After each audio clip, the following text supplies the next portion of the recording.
On day 6, we planned to visit the ancient Pueblo ruins at Mesa Verde National Park, but when we saw that the hike was a little more than we wanted to undertake, we kept heading southwest to do the most touristy thing one can do in this part of the country: a visit to the Four Corners National Monument Navajo Tribal Park. Everyone knows that this tourist attraction marks the point where Colorado, New Mexico, Arizona, and Utah meet, but what may not be so well known is it also marks the boundary between the Navajo Nation, which maintains the monument, and the Ute Mountain Ute tribe. After touring the monument for about an hour, we were back on the road with no particular place to go, so we continued southwest on Highway 160 into Arizona to the town of Tisnas Paz, which is Navajo for Circle of Cottonwood Trees. And from there, we picked up Highway 64 east to head back into New Mexico. When we reached the Arizona-New Mexico border, we naturally stopped for a few photos because this marked the furthest west we would go on this trip.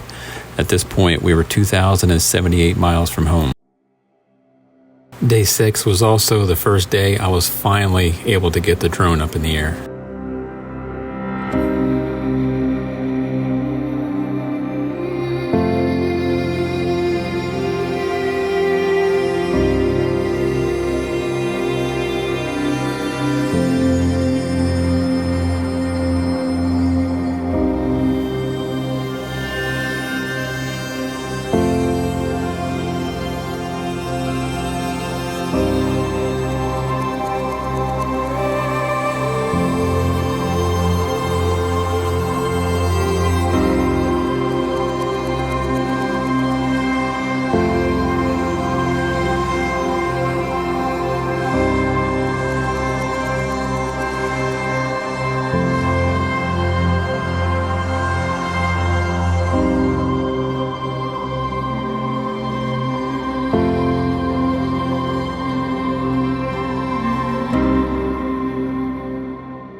The next morning, we reluctantly packed the car and left this amazing townhouse and started the 225-mile trip to Glenwood Springs by way of Silverton and the San Juan Skyway, which is better known as the $1 Million Highway.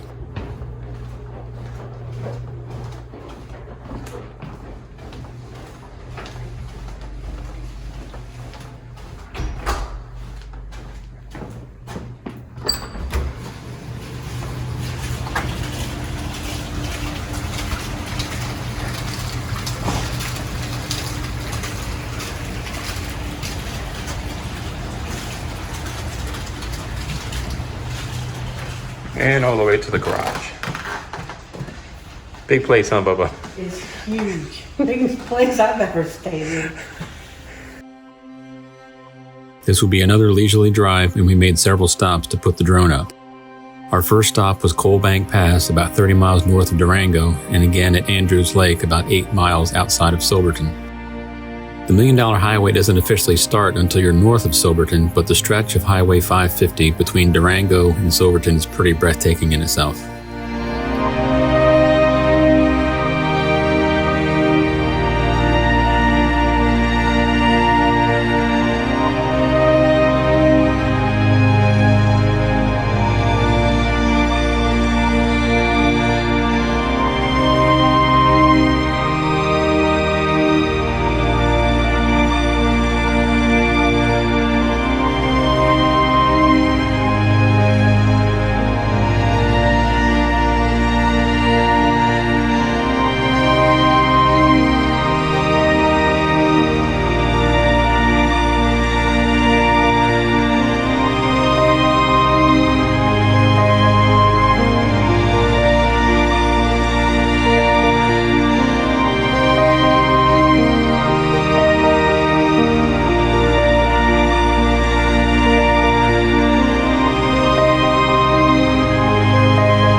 rolled into Silverton's National Historic Landmark District around lunchtime, and it just had that look of an old western town.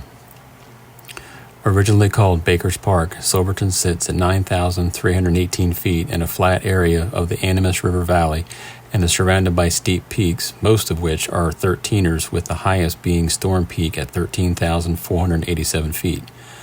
But within 15 miles of downtown are 7 of Colorado's 58 14ers, and the town is known as one of the premier gateways to Colorado's backcountry. We decided to eat at the Lone Spur Cafe within the haunted Grand Imperial Hotel. The hotel was built in 1882 when the railroad arrived, and the saloon was added in 1902. The back bar, which is made of tiger maple wood, is one of 3 original pieces built in France in the late 1800s. Behind the bar, there was a bullet hole where, as legend has it, was fired from the 6-shooter of Bat Masterson. The piano was added to the saloon in 1906, and on the day we were there, local singer Lacey Black was playing ragtime and old western music, which completed the authentic western feel of the saloon and the entire town.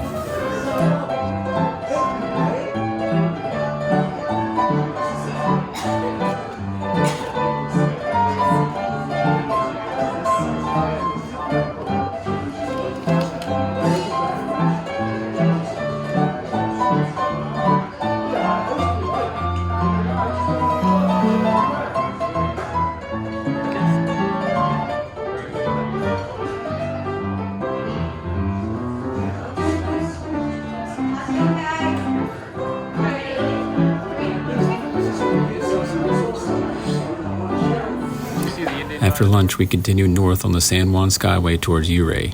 This road is one of Colorado's 13 scenic byways, but it is the only road in the state that is designated an All-American Road by the U.S. Secretary of Transportation. The San Juan Skyway is actually a 236-mile loop that includes U.S. Highways 160 and 550 and State Highways 145 and 62, and takes tourists as far south as Cortez and as far west as Telluride. But the 25-mile stretch on 550 between Silverton and Ouray is tagged as the $1 Million Highway and takes drivers over 3 of the highest mountain passes in the U.S. The origin of the $1 Million Highway nickname is unclear. Some say that the road cost $1 million a mile to build, while others say there is $1 million of gold ore in the fill dirt. One thing that most would agree on is that the views along the road are truly worth $1 million.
After gassing up on Ouray, we continue north on US 550 until it becomes US 50.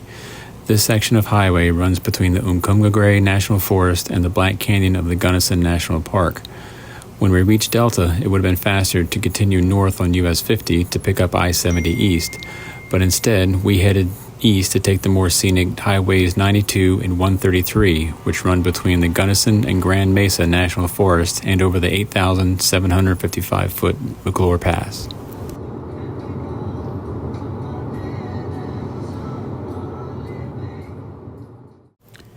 After passing through the town of Paonia, we stopped at the Paonia Reservoir pullout to capture views of Ragged Mountain.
After we unpacked the car and settled into our rental house in Glenwood Springs, we headed into town for dinner. The next day, we would visit the gravesite of one of the most famous personalities of the Wild West.